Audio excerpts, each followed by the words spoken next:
नमस्कार मित्रों, प्रिय साथियों, मैं कृष्णा शुक्ला आप सभी का स्वागत करता हूं मां अकेडमी लखनऊ यूट्यूब चैनल पर। और आप सभी की सीटेट की जो परीक्षा है यह एक बहुत महत्वपूर्ण विषय है और कम समय में बेहतर तैयारी और बेहतर स्ट्रेटजी के साथ हम इस प्लेटफॉर्म पर आ रहे हैं और आप सभी आकर के जुड़िए, जिसमें आपको प्रत्येक विषय हर दिन लगातार आपको मिलेगा अध्यायवार। हमारे विशेषज्ञ जो अध्यापक हैं विशेषज्ञ, उनके द्वारा आपको मिलेगा हर दिन 4 से 5 घंटे की क्लासेस लगातार आपको मिलेगी, जिसमें हिंदी की क्लास आपकी प्रतिदिन मिलेगी, जिसमें आपकी सीडीपी की क्लास प्रतिदिन आपको मिलेगी और इसमें ईवीएस एनवायरनमेंट की क्लास आपको प्रतिदिन मिलेगी, इसमें मैथ्स की क्लास आपको प्रतिदिन मिलेगी और इसमें आपको इंग्लिश की क्लास जो मिलेगी और संस्कृत की जो क्लास मिलेगी, ये क्लासेस आपकी अल्टरनेट डेज पर होंगी, जिसमें 3-3 दिन का इसमें आपकी क्लास रहेगी। हालांकि ये लैंग्वेज जो है ऑप्शनल है, तो जिनका इंग्लिश है वो इंग्लिश पढ़ेंगे और जिनका संस्कृत है वो संस्कृत पढ़ेंगे, तो जिसका जो विषय है वो अध्यायवार अपना अध्ययन करते रहेंगे। हिंदी में हम शुरू कर रहे हैं यहाँ पर, जो कि 5 जुलाई की आपकी परीक्षा होनी है। इस परीक्षा के लिए महत्वपूर्ण जो सेगमेंट हमारे हैं, जो हमारे चैप्टर हैं, कौन कौन से प्रश्न किन किन क्षेत्रों से आते हैं, सबसे बेहतर तरीका तो हमें ये सीखना होगा कि सबसे पहले हमारा कॉन्सेप्ट क्या है, और कॉन्सेप्ट जब हमें समझ में आएगा तो हमारे अंदर प्रश्नों को टैकल करने की एक ऐसी क्षमता बढ़ेगी, जिसके द्वारा हम 3 ऑप्शन को तो काट देंगे और चौथा ऑप्शन अपने आप सही हो जाएगा। तो इसके लिए हम लोग बेहतर प्रयास करेंगे। आइए और देखते हैं सबसे पहले भाषा की समझ। हिंदी जैसा कि एक भाषा है, तो भाषा का शिक्षण, और वह भी शिक्षण को एक शास्त्र बनाना वैज्ञानिक अध्ययन पर आधारित है, यानी वैज्ञानिकता का अध्ययन। तो जैसा कि आप इस शब्द से ही परिचित होंगे और आइए जानते भी हैं कि पेडागॉजी शब्द किस भाषा का शब्द है। तो पेडागॉजी जो है ये ग्रीक भाषा का शब्द है, ये ग्रीक भाषा का शब्द है और ये 2 शब्दों से मिलकर के बना हुआ है, पेडा और प्लस गॉजी।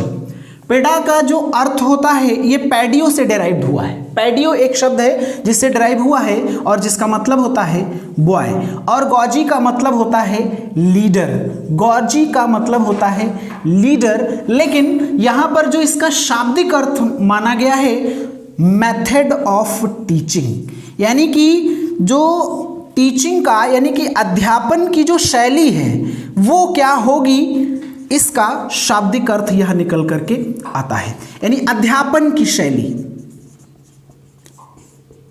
अध्यापन की शैली अर्थात हिंदी जो है ये एक शिक्षा का विज्ञान,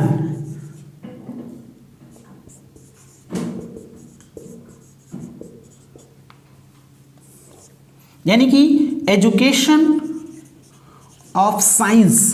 तो वैज्ञानिक तरीके से हिंदी भाषा को हम कैसे पढ़ें वह शब्द यह बताता है। हर विषय के संदर्भ में यह शब्द जो है बहुत महत्वपूर्ण है, जिसमें सीडीपी का रोल सबसे महत्वपूर्ण है, चाइल्ड डेवलपमेंट। हमारे कुमार महेंद्र सर के द्वारा आप इसके बारे में बेहतर जानकारी प्राप्त करेंगे।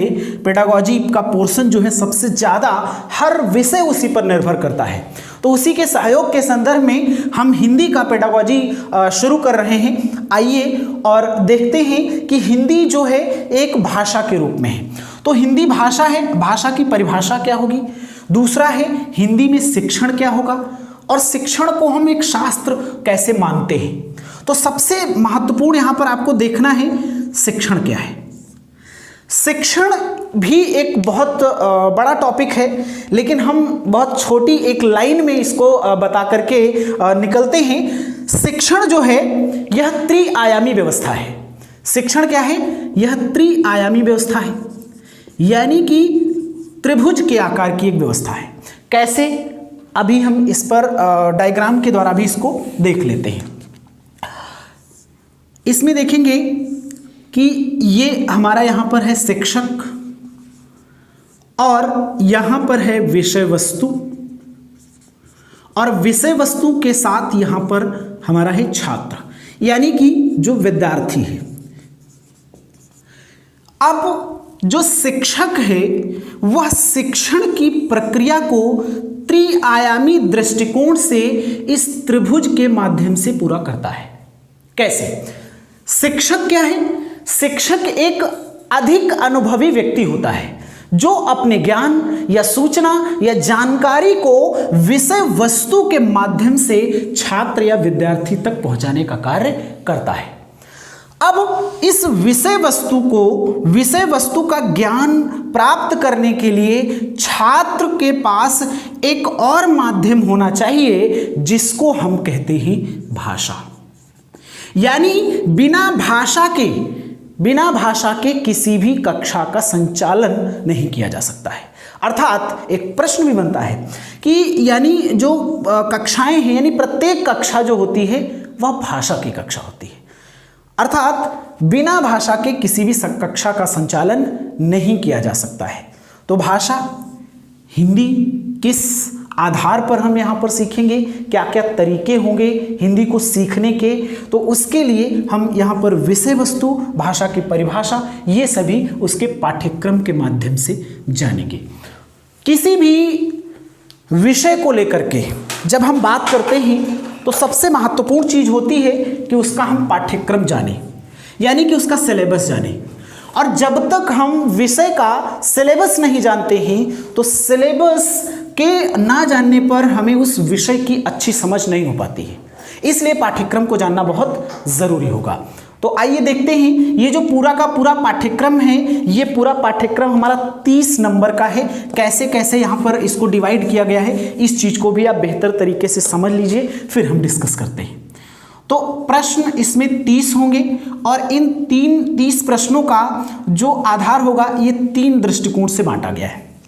पहला जो है इसमें हिंदी का जो शिक्षण शास्त्र है, इस शिक्षण शास्त्र से यानी कि पेडागोजी पोर्शन से यहाँ पर जो प्रश्न बनते हैं, इन प्रश्नों को 10 से 12 या कभी कभी 15 प्रश्न यहाँ से पूछ लिए जाते हैं। ये निर्भर करता है पेपर बनाने वाले पर कि कितना कैसे वह बनाता है। तो 10 से 12 प्रश्न या 15 प्रश्न यहाँ से पूछ लिए जाते हैं शिक्षण से शास्त्र, जिसका सिलेबस हमने यहाँ पर पूरा डिफाइन किया, अभी इसके बारे में डिस्कस भी करेंगे। दूसरा जो है इसमें गद्यांश और पद्यांश, यानी ये गद्य का एक अंश होता है, यानी जिसको हम अपठित कहते हैं, जो कभी हमने पढ़ा है या नहीं पढ़ा है आ जाता है और उससे संबंधित कुछ प्रश्न होते हैं जिनके उत्तर आपको उसको पढ़ करके देने होते हैं। ये पद्य का अंश होता है, यानी कि कविता का अंश होता है। बहुत आसान तरीके बताएंगे हम आपको कि गद्यांश और पद्यांश से किस प्रकार से आसानी से आप अपने नंबर ला सके। हिंदी बहुत स्कोरिंग सब्जेक्ट, मतलब 30 में 30 आपको नंबर लाने ही लाने हैं, और ये स्ट्रेटजी हम आपको इस चैनल पे बताएंगे। तो आप सभी जुड़िए और लाइक सब्सक्राइब करना बिल्कुल भी मत भूलिएगा, इसके बिना बिल्कुल काम चलने वाला नहीं है। ठीक है, तो ये आपसे मैं उम्मीद जरूर करता हूं। तो गद्यांश और पद्यांश की बहुत बेहतर ट्रिक हम जानेंगे, और इस शिक्षण शास्त्र के जो प्रश्न आने हैं उसके लिए एक अच्छी सीट जो हम लोग बनाएंगे वो आपके लिए बेहतर साबित होगी, जहां से प्रश्न सीधे सीधे फंसेंगे। तीसरा जो पोर्शन है यानी कि इसमें व्याकरण का है। व्याकरण बस नाम मात्र है कि भाषा के विकास के लिए व्याकरण की आवश्यकता होती है। अर्थात ये प्रश्न बहुत ज़्यादा नहीं होते हैं, कभी कभी 3 से 5 प्रश्न, मतलब मैक्सिमम 5 प्रश्न व्याकरण के आ जाते हैं। 10 से 12 ये प्रश्न, 3 से 5 ये प्रश्न, और ये करीब करीब 10 से 12 प्रश्न ये बन जाते हैं गद्यांश और पद्यांश से। 6-6 क्वेश्चन या कभी कभी 7-7 क्वेश्चन हो जाते हैं। तो 10 से 12 यानी मैक्सिमम 15 क्वेश्चन यहाँ से बन जाते हैं। तो ये 30 प्रश्नों का जो एक आधार है, ये 3 आधारों पर बटा हुआ है, शिक्षण शास्त्र, गद्यांश, पद्यांश और व्याकरण। भाषा के विकास के लिए व्याकरण की आवश्यकता होती है, कुछ विद्वानों ने कहा, और कुछ विद्वानों ने कहा कि भाषा के विकास के लिए व्याकरण की कोई आवश्यकता नहीं होती है। ये सभी चीजें हम लोग यहाँ पर जानेंगे। पाठ्यक्रम का डिस्कशन बहुत जरूरी है। आइए, सबसे पहला जो हमारा चैप्टर है भाषा।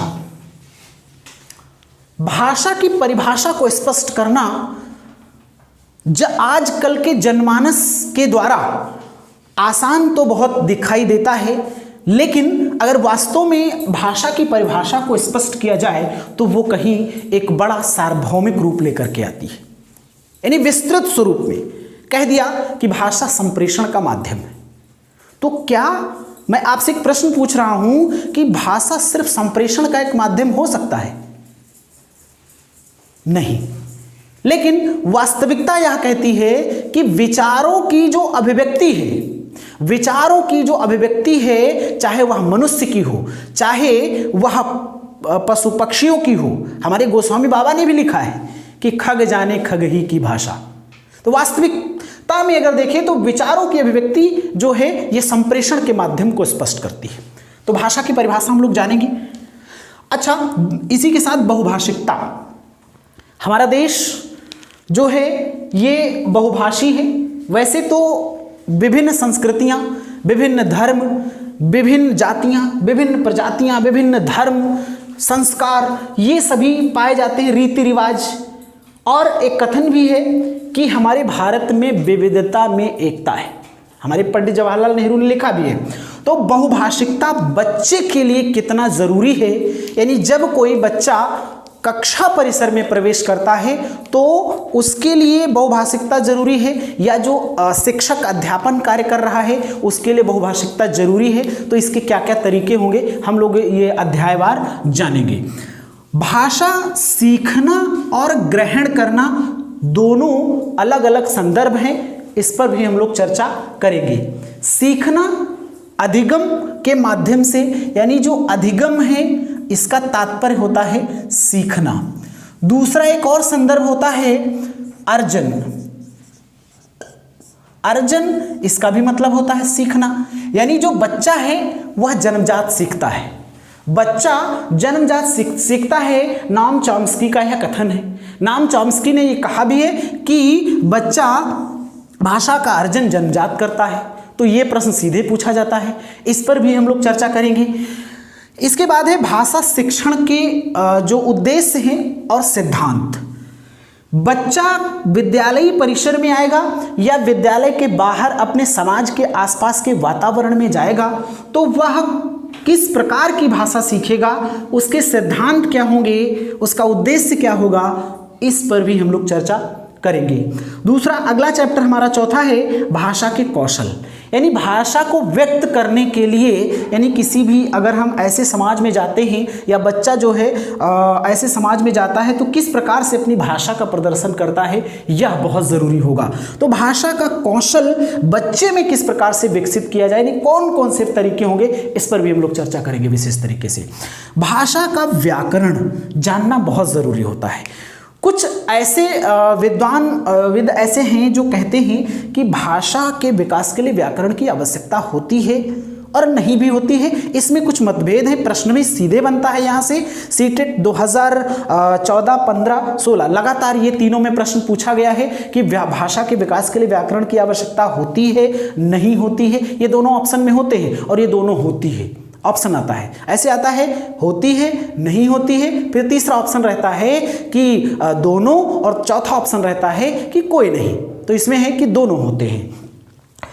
व्याकरण का तात्पर्य होता है कि कुछ हम शब्दकोश का ज्ञान कर लें, कुछ वाक्य का ज्ञान कर लें, तो वही व्याकरण नहीं होता है। इससे भी इतर, इससे भी आगे बढ़ करके व्याकरण होता है। इस पर हम लोग चर्चा करेंगे।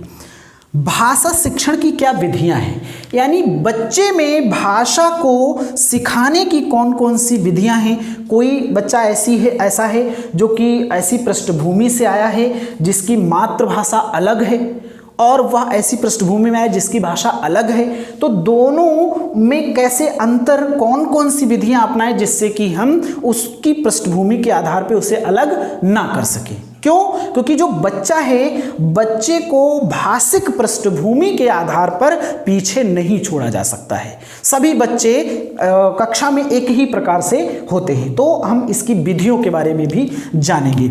इसके बाद में भाषा संबंधी विकार क्या होते हैं, यानी भाषा को बोलने में, यानी जो बच्चा है या जो बालक है भाषा को बोलने में कौन कौन सी परेशानियां महसूस करता है। जैसे कोई बच्चा है तो वह किसी शब्द का उच्चारण नहीं कर पाता है, सा का उच्चारण शा करके करता है, तो भाषा में जो विकार आ जाते हैं, यानी कि जो कमियां उत्पन्न हो जाती हैं, जैसे डिसलेक्सिया हो गया, अफेसिया हो गया, इस तरीके के जो प्रश्न यहां पर बनते हैं विकार से संबंधित, इस पर भी हम लोग चर्चा करेंगे।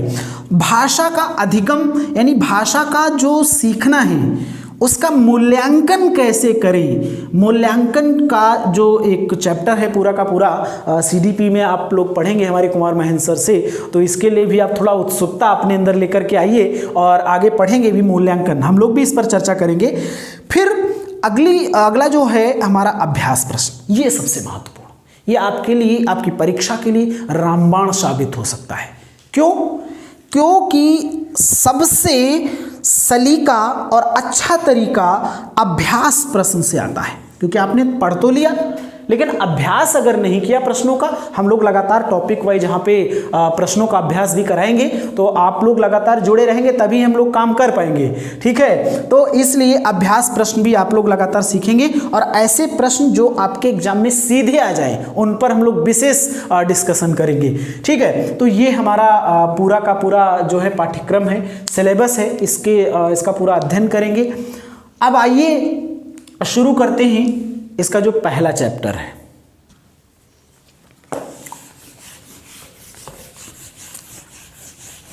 आप लोग अगर चाहें तो इसका स्क्रीनशॉट भी ले सकते हैं, ये जो सिलेबस है इस पूरे सिलेबस का आप स्क्रीनशॉट ले सकते हैं कि हमें क्या क्या पढ़ना है, क्योंकि अभी मैंने बताया आपको सबसे ज़रूरी है किसी भी विषय की बेहतर समझ अगर आप चाहते हैं तो उसका पाठ्यक्रम आपके दिमाग में, आपके मस्तिष्क में होना ही चाहिए, जिससे कि आप अपनी परीक्षा को एक नया मोड़ दे सके और बेहतर परफॉर्मेंस आप कर सकें, ठीक है। तो इसके लिए आप इसका स्क्रीनशॉट ले लीजिए, फिर हम लोग शुरू करते हैं भाषा का जो चैप्टर है। आइए,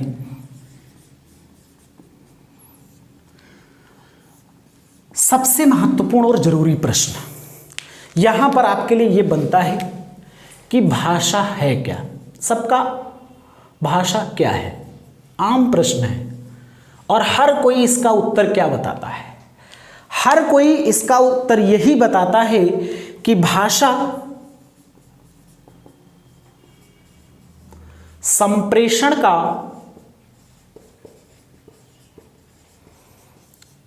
एक माध्यम है। सीटेट में प्रश्न भी आया है, यहां पर यह ब्लैंक कर देता है और सीधे पूछ लेता है, यानी हमारा जनमानस पूरी यही परिभाषा देता है। लेकिन क्या हम भाषा संप्रेषण का एक माध्यम है इसी के इर्द गिर्द ही घूमते रहेंगे?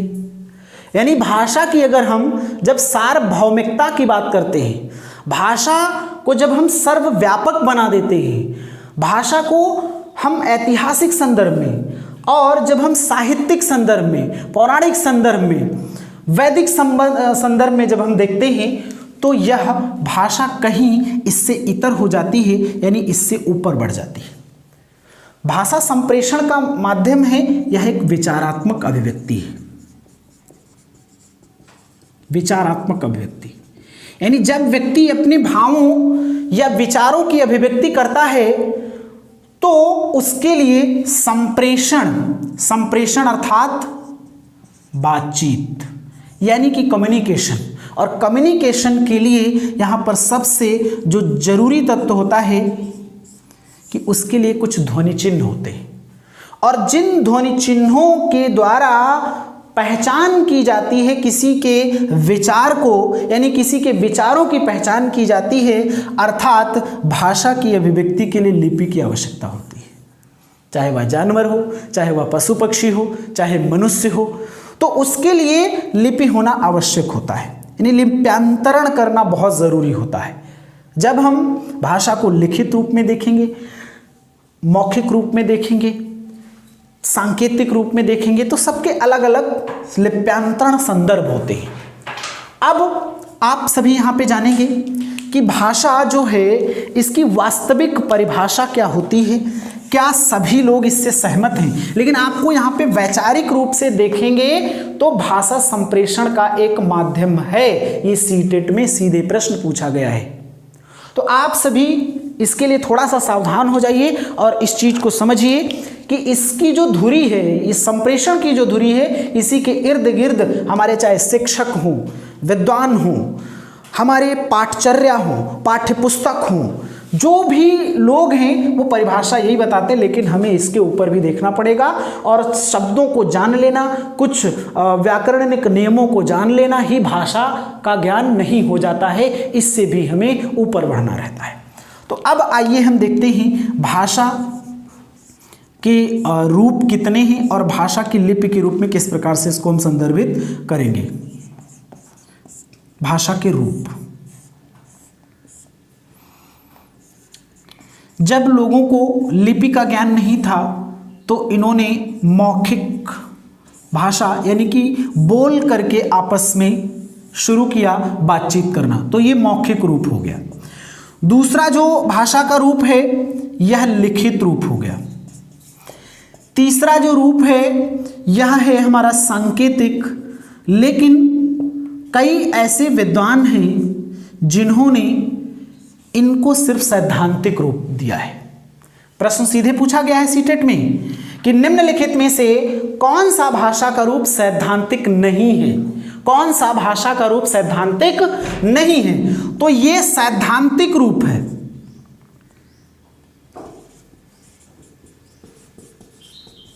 और ये असैद्धांतिक। ऐसे भी पूछ लिया जाता है कि कौन सा सैद्धांतिक है और कौन सा असैद्धांतिक रूप है। तो तीन रूप यहां पर हैं जिसमें से आपको यह जानना है सैद्धांतिक क्यों है, क्योंकि इसका एक रूप है यानी कि लिपि है और संकेतों की कोई लिपि नहीं है, लिखित भाषा की भी एक लिपि है। संकेत को सैद्धांतिक क्यों नहीं माना गया है, इसके संदर्भ में भी कई सारे उदाहरण प्रस्तुत हैं। जैसे मान लीजिए कि अगर हम अपने घर या परिवार में कहीं पर बैठे हुए हैं और किसी भी प्रकार से किसी ने संकेत किया और हमारी समझ में नहीं आया तो वह काम हम नहीं कर पाए। जैसे आप खाना खा रहे हैं तो खाना खाते वक्त आपकी माताजी जो हैं रोटी बना रही है और आपसे कहा कि कितनी रोटी चाहिए, अब आपने हाथ उठा दिया, इतनी चाहिए। क्या कोई समझेगा इतनी चाहिए कि दो चाहिए? तो दोनों संदर्भ जो हैं इसके होते ही मौखिक, लिखित, सांकेतिक, असैद्धांतिक रूप माना जाता है। आइए इसको हम देखेंगे। बाकी जो क्लास है हमारी ये भी इंट्रो क्लास है। आगे की जो क्लास है भाषा के अभिलक्षण यानी अभिलक्षण अर्थात भाषा की विशेषताएं क्या हैं इस पर हम लोग चर्चा करेंगे। ये वीडियो बड़ी ना हो जाए इसकी वजह से भाषा के अभिलक्षण अर्थात इसके जो फीचर यानी कि जो विशेषताएं हैं यहाँ पर हम अगली वीडियो में आपको बताएंगे, इस पर विशेष चर्चा करेंगे। बहुत बहुत धन्यवाद।